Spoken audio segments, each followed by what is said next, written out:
Elena, welcome to R4E. I'm very thrilled to have you on the show, and thanks for hopping on this afternoon. I'm super excited to be here. So before we started recording here, we were walking through your potential walk-up song, and you had a little bit of trouble finding finding a particular song. But you said when you work out, you like to listen to rap music, you like to listen to house and techno. I'm going to put you on the spot. I said I wouldn't, but I'm going to. What would be a song you'd want to have represent Elena in a nutshell as you're walking up to the metaphorical mound here? Um, the first thing that comes to mind, this is ridiculous, and I hated that you put me on the spot, but all the way up with what Joe It's not Fat Joe. Joe? No, I don't know. Yeah. Is it Fat Joe? I don't even know his thing is so bad, but it's like a mix of different people. Like all the way up, I feel like that's like the major like workout hype song. So like that's I don't know. Yeah, I'm gonna leave that. it's Fat Joe. Fat Joe, right? Yeah. Okay. All That's the a way good up. pick. I don't know. I like it. It's pumps No, you up. it's a good pick, and I'm excited to dive into your backstory. You're a jack of many trades in doing my research ahead of this episode. But maybe before we do so, we first got connected a couple of months ago through our concentric circles. You have a podcast, and I think that's how we initially got plugged in. Where I think somebody shared one of my episodes, and you overlapped on LinkedIn that way, if I remember correctly. Is that right? Yeah. Okay, well, maybe let's get the audience up to speed. If you have your Elena elevator pitch that you'd want to share with everyone, and then we can walk through your story a little bit further, because there's so many different branches that I want to explore here. Yeah, sure. So like I said, I kind of wear a lot of different hats, but ultimately the house that I've built that I call my career is around talent development, talent management, performance. Everything I do in corporations with talent, it has a physical fitness component to it, like performance, like, you know, the basics, like take care of your mind and body, right? The rest will follow. So I incorporate all of that. Dip my toes in entrepreneurship as well in the past. Went through that whole journey, which may be interesting to some people. And yeah, just I'm that annoying person who loves what she does every day. I always say it was a hobby that turned into a career and a business for me. So, and I truly love what I do every day. Maybe not a full day. I do get tired, but 85% of my time, I actually love what I do. Great to hear. And I'm in the same boat as you. And maybe to unpack that a little further. So you probably didn't always love your job and love exactly where you were, and that's probably what got you to where you are today. But maybe we rewind a step. Where are you from originally? I know we're both in the DC area calling in today, but let's walk through what got you to where you are today.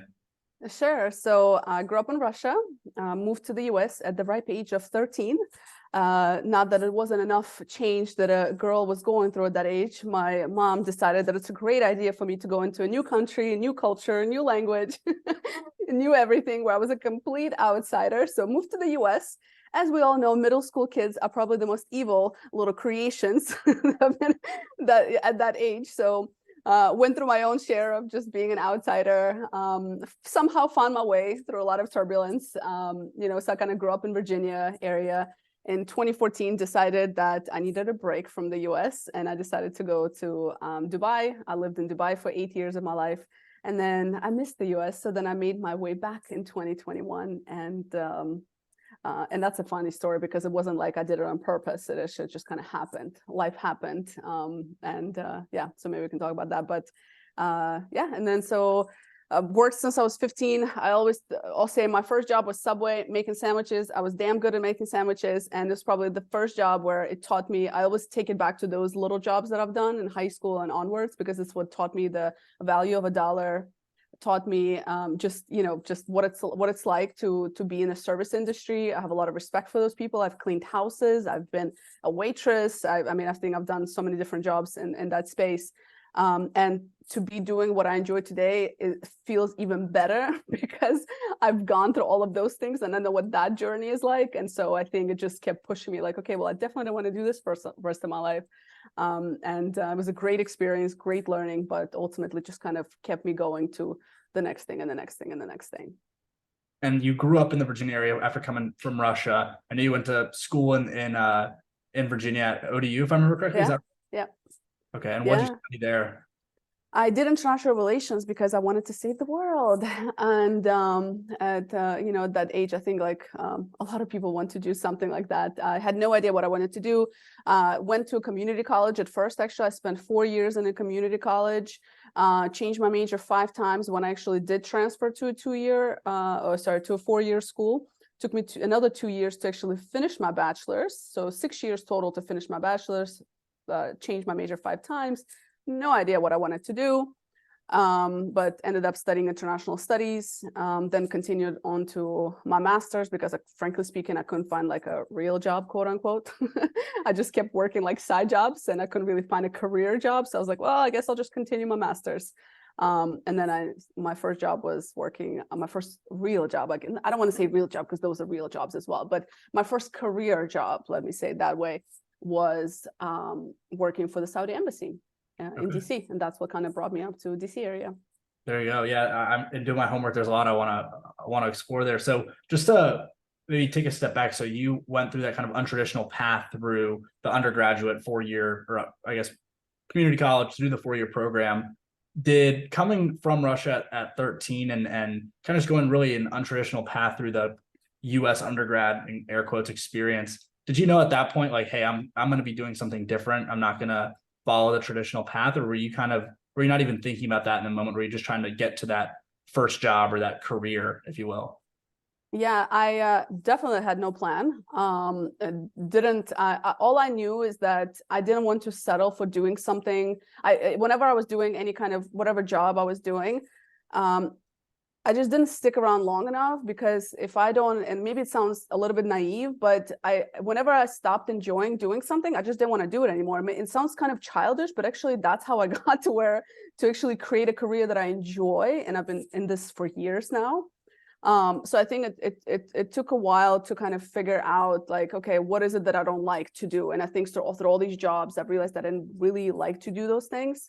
I had no idea what I was doing. Honestly, I just kept trying to make some kind of income, keep studying. My mom actually gave up. She loves to tell this story. She kind of gave up on me until like one day I was coming back from visiting my dad back in Russia. And I wasn't really doing well. Like, I kind of finished the community college, and the next, like, I did everything I could do to community college. So the next step would be to get accepted to university. And I didn't have my acceptance to ODU at that time yet. And I remember they picked me up from the airport, and when we were in the car, my mom's like, so what are you going to do with your life? You know, she loves that story. She's like, what are you going to do with your life? You know, she was in panic mode. She didn't tell me then, but she tells me this all the time as a reminder. And I said, I have no idea. I was like, I don't know, like, what am I going to work? I don't know what I'm supposed to be doing. I guess I'll just keep waitressing, etc. And then by the time we got home, I got an offer letter from ODU, acceptance letter. And so luckily, I went into the 4-year degree and then kind of went from there. So to that end, you came to DC after you started working for the Saudi embassy. Were you ever expecting, was that a target job for you, or was that one that kind of just fell in your lap, or what was that process like? And you were there for a little bit before switching over to Mason, but what was that experience like for you? That was super cool. So when I joined ODU, I joined into a foreigners group. So it was like a bunch of international students. And the ODU had a huge population of students, as many other schools did at that time, of Saudi students, Gulf students in general, like Emirati students. So, and they were a big part of that international group. So my environment changed to before I was in very American kind of settings, but then I went like fully international, like back to like my roots, and I connected. I was like, oh my God, I was like, they're international students just like me. And so I used to study with a lot of Saudi students. I took Arabic as an elective in my bachelor's even. And so I always had this kind of interest in the Middle East from that point on, and just getting to know them and stuff like that. And then one of them was like, hey, like, you should go work for our embassy. Like, you love this stuff. And like, I was doing like mentoring and mentoring programs on campus, and like international student orientation as like a student job, whatever it was called. And that's it. And then so they brought it to my attention, and I drove up to DC, interviewed, and this was after my master's actually, and that's it. I got the job, and I was like, cool. So I was working with their student population, Saudi embassy. Yeah. So no, 100%. And so what was that job? What was that first role like? I mean, was it just a natural segue and the start of your coaching lifestyle, or did you even know you wanted to get into that landscape to start with? I was happy to have a job. They were paying not bad for fresh graduates. So like they were paying pretty good. I think I was just happy to have a job. I didn't have a good time, which is really funny because now I do career strategy. I couldn't find a job like to save my life. Like I couldn't find a career job. I had no idea. I was now looking back, I was like, oh, that's what I was doing wrong. But I had zero advice given to me. Career services and universities are not the greatest at what they do because they're so overwhelmed with so many students, so they can't possibly like service everybody the way I needed. Like I really needed hand holding, and it just wasn't able to get that. So I struggled the hard way. I was just happy to have a job. It was doing something. So I was doing, it wasn't like a typical sit behind a computer all day. It was helping Saudi students that are coming to the US and helping them choose majors, helping them with their visa, helping them with their acceptance letter, academic advising, like that kind of work. And I also got to visit a lot of, talk to a lot of different universities. So it had that people piece, which was always attractive to me. So I enjoyed that part. So that's kind of, so I like that piece. And I always say, like, I started my career in higher education and learning, and starting with like, okay, what do you do for your major? Like, how do you figure out what you want to do? So not realizing that eventually, and that's where kind of my talent came in. And I was like, oh, I really like helping people figure out what they want to do, because I've been doing that since I was 15, trying to figure out what the hell should I be doing? And so like, I think I was able to like relate and give very genuine and like objective advice. And just offer that information that it wasn't given to me. So I think that's probably kicked it off at that point. Got it. And just to double click on a point you mentioned, you said in looking back, you realized what you were doing wrong in that initial job search when you were finishing up your master's program. Would you mind sharing a little bit more about that? What do you think you weren't considering, or what was the disconnect there when you were looking for jobs and couldn't figure it out until the Saudi embassy job popped up for you? I think just starting with not even sure what I wanted to do. I had no idea. I mean, the way I fell into a master's program, I can admit it now. I would have never admitted then. A friend of mine was doing that degree. It was a leadership and higher education, like educational leadership master's. And a friend of mine was doing that degree, and she was like, hey, like you should do this. And I was like, okay. And that was like one of the few programs, master's programs, that didn't require GRE or GMAT, because I couldn't pass an exam to like save my life. I was just not I'm not a test taker. I'm just not, like, it's weird. My brain doesn't work that way. And so I wanted to get something, I wanted to continue studying because I didn't want to feel useless and not having a job. And I was still doing like work on campus and stuff like that, but not like a career job. And that was one of the few programs. And I was like, oh, okay, that sounds interesting. Honestly, I had like 50% understanding of what that program was about. I can say it now. So I didn't know where to even look. I had no idea where to look, where to start. Didn't really know how to network with recruiters. I had no idea what I was supposed to be doing at these events. I didn't really utilize career services to my advantage. So although they might not provide career advice, but they do provide resources that I just didn't look into. I feel like I was just so like just floating around in just my world that I didn't even know where to start. So I think just having those conversations, it would have been nice to have like a mentor or somebody who can kind of point me in the right direction. But yeah. No, it makes sense. I mean, I say it on a bunch of my episodes, but I'm a firm believer you are where you're supposed to be when you're there in that moment. And obviously that got you to where you are today, but maybe to get back to that story. So you were working for the Saudi embassy, you're helping the international students or the Saudi students to figure out their major and really functioning as what seems to be start of their life coach or advisor in a lot of ways as it relates to their undergraduate career. But when you're working there, what was going on maybe for Elena personally? You're living in the DC area? That's not the traditional undergrad master's that's not a traditional program that a lot of people in the DC area do. That you're not on the Hill, you're not in consulting. Yeah. What was that like for you at that time? Because again, kind of off the beaten path. Yeah, at that time, actually, that was very pivotal in my life, because I went from being a very social person, having like roommates in college. Like I think the last place I lived in on college campus was with 4 other girls. So I was always around people, and I had, obviously college life, like you're so social. And it was in Norfolk, which is about 3-hour drive, for maybe more for those that don't know. So I went up to DC where I didn't know anybody. So I had a couple of friends from work, and that's it. But I began to spend a lot of time alone, and having been a very extroverted, social butterfly kind of person, it really made me do a lot of introspection. And that with that introspection came a lot of like, what is this all about? All these feelings, all these experiences that I've recently had in college, and who's the common denominator of the negative experience? And I was like, oh, it's me. And so because I've spent a lot of that time alone, I got to know myself a little bit more.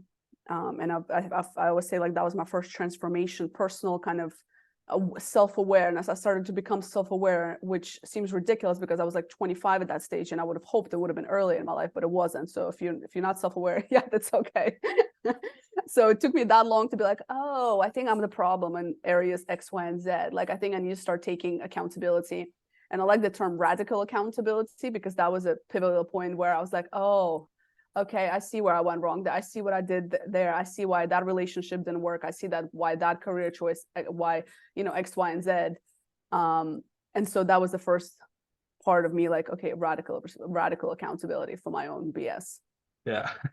But I mean, totally resonate. And I recognize some of the books, the bindings of the books in the background of your Zoom screen there. And so in that time of radical accountability for yourself, was that when, I mean, were you journaling at the time? Were you reading or going through did you have any sort of life coach that was helping you to go through this transformation? Or was it just Elena in solitude grinding through the feelings and thoughts by yourself? I'd say that kind of started. I didn't really start going into like the self-help sections until later in my life, like later in my late 20s. For the second transformation period. So I didn't really start going I think it's just the first time that I started to spend more time alone and started to kind of face all my own things. I don't remember if I was journaling, honestly. I think that came later. I think I started journaling and like practice of all that stuff probably closer to 30s, like my early, like 30 onwards, I would say. I was still kind of floating around, but at least I was like, oh, okay, I'm here. Like, I was kind of like aware that I'm here and I can control certain things and I can make decisions, and maybe I need to make better decisions. No, I mean, it's the first step is that awareness. Like you said, I think a lot of my kind of target demo of the R4E podcast is in that mid-20s to late 20s timeframe. For a lot of folks that are resonating with what you're saying here, do you have any advice that you would have given to your 25-year-old self going through that period of radical accountability, or to anyone listening who might be in a similar boat? Yeah, I would say something I like to say, it's a process, and a process takes time. So don't be in a hurry. Some things just take time, and there's just certain things certain things just take time. Self-awareness is like never ending. Like, I feel like I just continue to become more and more self-aware. And I think it's just to go with it, and it's all going to be okay. Like, you don't have to have it figured out, because I felt like, I had to like have life figured out. But part of it is because of growing up in Russia. If you're not married by the age of 25, you're basically like a waste of time at this point. So, and that's like the patriarchal society that Russia preaches. Like, literally, that's just how they used to think. I don't know if things have changed now, maybe in some capacity, but so you're like an old maid. And I was like, didn't really know what I want to do, 25, like, yeah, kind of working, but kind of starting to realize my own BS. And, didn't really have any bachelors on the horizon, and wasn't really, you know what I mean? So it was like, my dad at that point, I remember, kind of gave up on me. He was like, okay, well, just getting a little older there. So I did get married when I was 27 for just a short period of time. So I think part of it was just to satisfy my dad. And yeah, so it was so I think life works out, you know what I mean? It all gets better in your 30s. That's how I feel. Like, 30s is like beautiful. That's what I've heard. And so let's maybe fast forward then. So you're wearing your George Mason green now. So what got you from the Saudi embassy to George Mason? A lot of painful days in the office, if I were to be honest. No, it was a good experience. It built a lot of resilience, but it was a really different culture. I grew up in a very Americanized culture. Saudi culture is very different in terms of the work.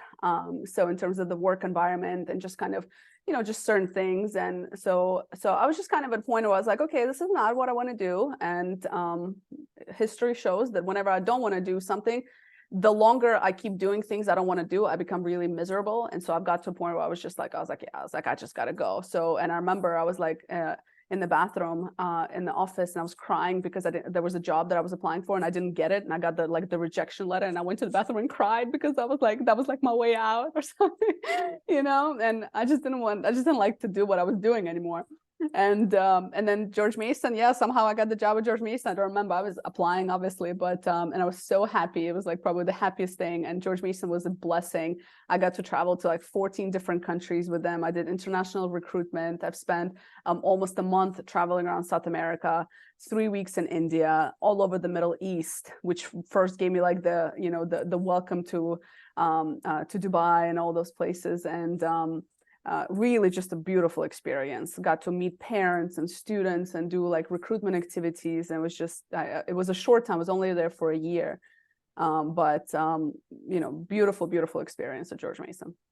At that time when you're at Mason, starting to, I mean, that's a lot of experiences in a short amount of time, traveling and meeting families and students. At that time, did you start to think about like, hey, I could probably do this on my own. I'm really starting to pick up on what I'm good at, what I like to do, and where that harmony is, and like your passion and your purpose. Was that at that time when you're at Mason, or was that down the road? I wish I could tell you it was that time. It wasn't. I'll tell you, my brain was a completely different place. So I always had the entrepreneurial spirit in me. I always knew that I wanted to do something on my own, but I didn't quite yet know that it was like, I wasn't sure what it was going to be. It came a little bit later. At that time, however, as you remember, I grew up in Russia, so I still had this little thing in the back of my mind that's saying, you need to get married at some point in your life. And at that time, a college friend who then I started dating came into my life. He happened to be from Dubai, UAE. So fast forward a year after, like I started in 2013, April 2013, I started Mason, April 2014, I'm engaged, moving to Dubai. Wow. So that's how fast. And I really, it was like, I was like, this is a great idea. I was like, I've known this person for 7 years and he's a great person. I mean, no, nothing bad I can say about him, but you know, and I was like, this is great. I was like, we've known each other for so long, and you know, and then like we reconnected in a more romantic way, and got to Dubai, got married, had a great honeymoon period. And 2 years, we're like, okay, we think maybe this is enough. And so we called it quits. So, so it wasn't, so my mind was like, not about career. My mind was like, oh, like, this is a chance to get married. Let me jump on this little train because this makes sense.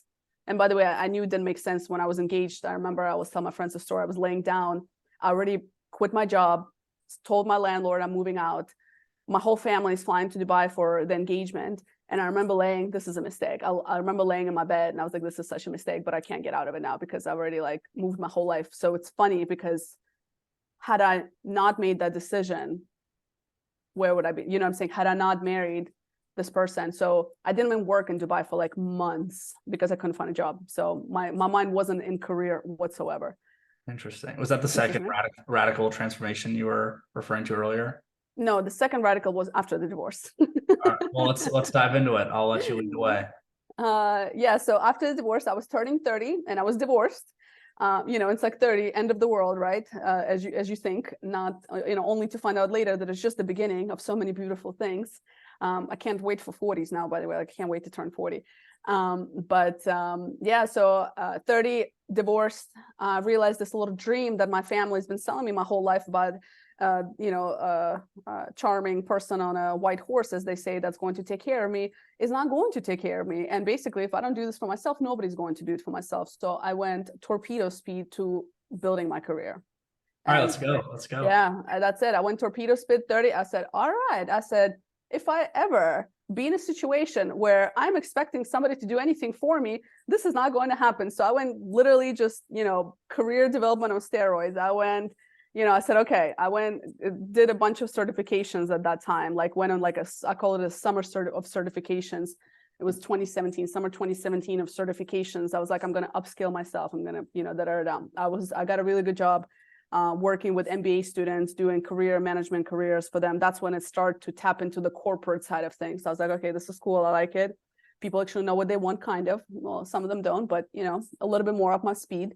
Higher education, traditional higher education, not the executive side, was a little bit too slow. I knew I wanted to change careers.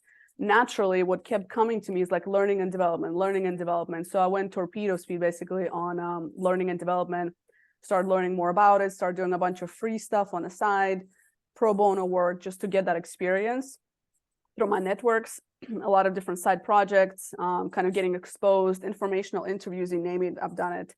Yeah, and then 2019, went on vacation. On the third day, woke up, I said, I think I'm going to quit my job. And that's when 2019, summer 2019, I've decided that I'm going to start my own thing. And that was the real kind of test. Okay. So you start your own thing, summer 2019 you thought about it on your third day of vacation, which is crazy, which probably just goes to show that it was exactly what you needed to do if you're thinking about work on vacation, or what your career on vacation. So you quit, it's 2019. Little do you know, there's the pandemic around the corner. You start your podcast in that time frame as well. What was that process like? You took that leap of faith that we talk about in all these episodes. You take that leap of faith. What's that like for you? What was your headspace like at the time? So interesting enough, another little twist is that I knew I wanted to start my own thing, because at that time I started doing side gigs, and I was like, I think I can, and I started making money. And I was like, I think I can actually probably sustain myself on this. But I was like scared, of course. So I was like, I'm going to give myself until end of 2019. So December 2019, January 2020, I'm going to start my own business. We're ready to go. I went on vacation June 2019. And I came back and I was like, I emailed my boss, who was also my mentor, is like the best manager I've ever had. I emailed her and I was like, I got to talk to you. I was like, I couldn't wait to resign, So anyway, we talked, and she was like, she was like, okay, she's like, why don't you think about like, end of September, so I gave her like a 4 months heads up, because there was a big event that we're doing at end of September. She's like, why don't you finish up then, etc. So that was really good. So the first 3 months had been so good. I was making really good money. I was like, this is amazing. Like, I was like, I was making good money. I had all these things lined up. So I was finally able to give my time to all these different opportunities that were coming my way. And then, of course, and at that time, I also partnered up with my business partner, Ivan, where we started Best Earn. So not only was I doing consultancy work, training, coaching on my own, but I was also doing the ed tech, the startup. So that was all beautiful. And then what happened? The pandemic hit March 2020. And I always say, if I would have, again, like everything happens for a reason, right? If I would have waited till December to quit my job and start a business, December, January is pretty quiet anyway. Nothing really happens. Even February is pretty slow, at least in Dubai at that time. And the pandemic would have hit. I would have never known that I can make money and sustain myself. That would have shut down my confidence. But because I had a good 6-month run where I'm consistently every month, I'm making money, like I'm making good money. And it's like, it's all good. I would have never known that if I would have waited till end of December. It's interesting. I always look at it. I was like, that's so interesting. So things just happen. Yeah. No, I mean, again, I love stories like that. That's why I do what I do with the show here. And I think that the common thread in a lot of the episodes I have is the people that are willing to take that leap of faith and have the courage to do that are usually rewarded greatly for it on the other side, whether it's monetarily or just that peace of mind and that inner comfort knowing that you can't say you didn't try. Yeah. And by the way, I didn't have this big financial plan either. I quit and I had end of service salary, but all I had was faith. Yeah. All I had was the belief that I'm going to make it. And I was like, I'm just going to do it, So I knew I was, always had that belief. I was like, I'll make it work, because I've worked since I was 15. I've always had a job. I've never had really trouble, except when I was moving to Dubai, being in a new space. But also I didn't really have pressure to find a job, because at that time my ex-husband was kind of holding down the fort. So and I didn't have that pressure, but I've had a job since I was 15, and besides that time in Dubai, I never took a break from work. I've had 2-3 jobs at the same time, sometimes part-time jobs. Yeah. So I always had the confidence I'll pay my bills. Yeah. But that came from that mentality of 15, which is why I always tell people you need to do, I don't care what you're doing at 15, do something, wash dishes, I don't care, because that builds you a character you can't mess with later on in life. You just can't. So I didn't have any big plans or anything financial, security. The people oh, you should really plan. You should. I didn't do it the right way, but even if you don't, you're probably going to be fine. But, and I didn't sleep for the week before my last day. I went into insomnia. I was so nervous. I was like, oh my God. But then the funny part is the quitting of the job, that part was actually the part that you're so afraid of. But actually that's after you do it, you're once you go over that hump, you're like, oh, it's like a whole other thing. And that's when the real work starts. So we're so focused on like letting go, so focused on just like what we're leaving behind. And I feel like you should focus on like, what are you doing next? But I didn't sleep for like a week. I was insomnia, so nervous. But you live to tell the tale today. And the one question I have just along this, and then I know we're coming up closer to time, so we can round us out here. But the question I have for you is, when does the fitness journey and the ACE certification and all of the physical wellness, along with the kind of mental well-being, come into play for your coaching journey? Because obviously, I mean, you mentioned it early on, but that's so common in a lot of conversations I have with entrepreneurs, and also just with people that are in that self-help realm or in that coaching realm. Now people are just starting to get into the idea of, hey, if you're training your mind, you need to be training your body too, and they're not mutually exclusive.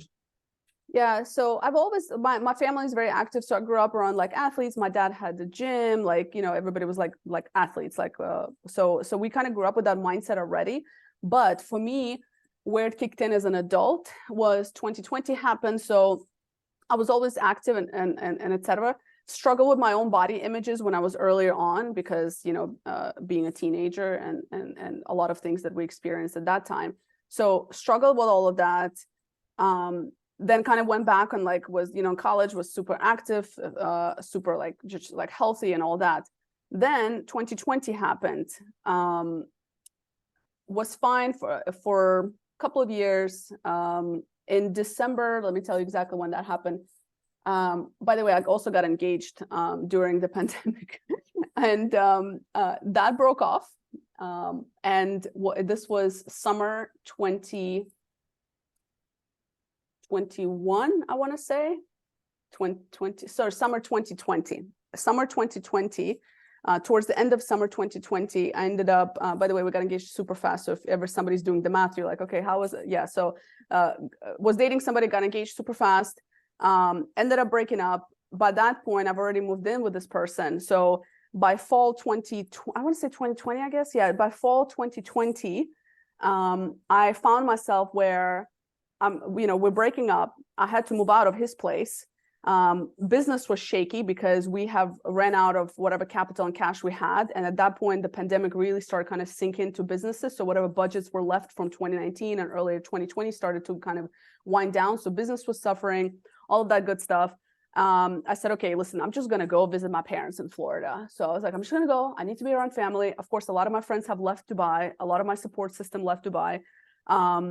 And I was like, I put myself stuff in storage because I was like, well, I don't know how long I'm going to be gone. But I actually booked a ticket for 2 months. I had a ticket to come back on January 4th, 2021. And all this is relevant to the fitness story. October 31st, Halloween, I land in DC. I said, you know what? I miss DC. I want to go visit DC. So my first stop was DC. My friend from Jersey came to pick me up, went to Jersey, and then I flew to Florida, spent 2 months there. I had a ticket to go back, as I mentioned. At that time, my body has gone through so much stress and so much emotional baggage that I wasn't talking to anybody about, that I don't want to, this is a little bit maybe not appropriate for the audience, but my body went through so much stress that it just kind of shut down. And I was so inflamed. I ballooned. I gained 40 pounds, felt like overnight. I remember December 2020, I was sitting in my parents' house and we were laughing about this because this is, my mom and I are very, we laugh about sad things in life, and because this is how we get through. So I remember we're sitting there and we were having a glass of like Prosecco or something. And I said, well, guys, I think I've hit my low. I said, I'm pretty much homeless. My stuff is in the storage in Dubai somewhere. I said, I'm single. My health is through the, just done.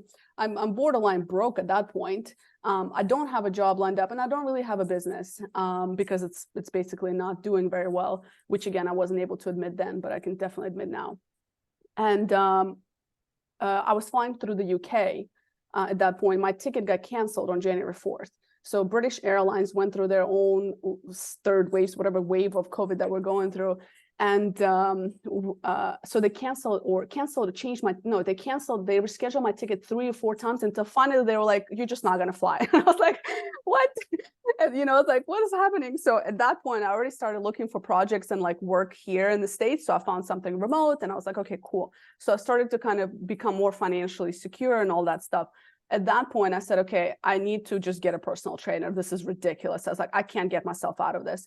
So I was like, it looks like I'm staying here for a little while. So I was like, let me just stay. I called my business partner. I was like, listen, do you need me there physically? He was like, no, let's just do this remote. I said, I'm going to stay in the US. I need to put myself back together. I can't, like, there's no point in going back right now. Ended up moving up to DC, renting a place for like 6 months. I said, let me just come here. Let me just work, get myself up on my feet, and then I'll go back to Dubai. My ticket was canceled, so I kind of had an open date. During that time, I decided to focus on my health, and that's what brought me back. So hired a personal trainer four times a week. At that point, I was already making money. Hired a, not hired, but started going to a lymph drainage massage person who basically deflamed me, lost all that weight, and, you know, just kind of got myself back on track. Fast forward December 21, December 21, I bought my first condo, dropped all that weight. We sold off Bestern, like the company, because it would just, you know, it just didn't make sense, but we were doing okay. We kind of picked it back up, wrote a book, which is right there. That was our last like shindig, etc. And yeah, so, and then I was like, man, there's something to fitness, like whatever life throws at you. And so through my own journey of like weight loss and just like getting back to me, because I felt like I lost myself. Like I remember like my clothes didn't fit. It was the most depressing thing.